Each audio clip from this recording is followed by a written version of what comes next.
Hey, I'm back again. So I'm back to talking about boundaries. What do you do when you're stuck in a situation and someone is venting?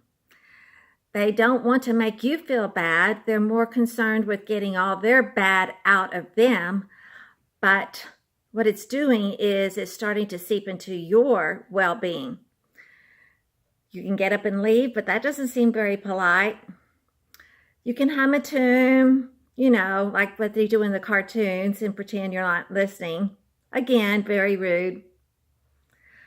Another approach that I like to use is pulling the bag up. Pretend that you've got an airtight, beautifully silken drawstring bag, and you step into it and pull it up. Goes over your head and you're safe inside.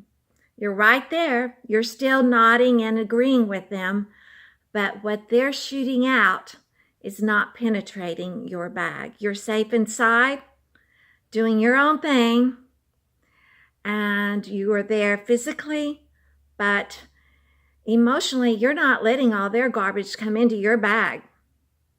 If that doesn't make sense to you, you might go backwards in time. Think about I Dream of Jeannie. That was one of my favorite sitcoms that I like to watch. And if you can remember it, whenever Jeannie needed to get away, she went into her bottle. Down inside, it was a circular, beautiful, tapestried environment just for her. No one else came into that bottle but her. When she was ready to come out, she came out.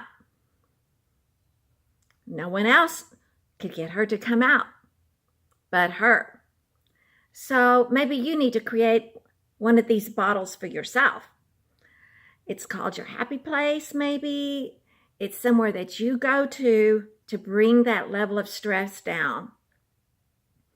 As you can probably tell, I like having something visual to think about when I'm going through something. It helps make it more real.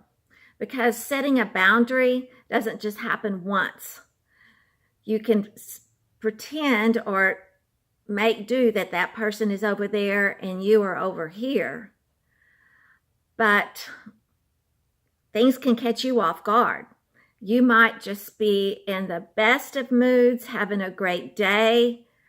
In walks somebody. They've had a lousy day. Something has happened to them, and you're the first person they see. It's that old kick the dolls syndrome. And they don't mean to make you feel bad, like I said before, but you are convenient. And they care for you, or they wouldn't share.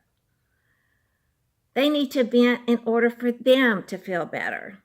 But you don't necessarily have to take it in. So that's one way to set a boundary. Another way that I've found is writing down the emotions that you're feeling after the fact if you couldn't get away.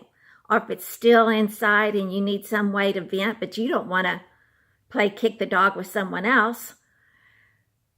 Writing them down if you don't have a piece of paper. What I found helpful was just using one of my fingers and writing the words down on my leg. Kind of like digging in but not making a scratch to where I could feel the letters.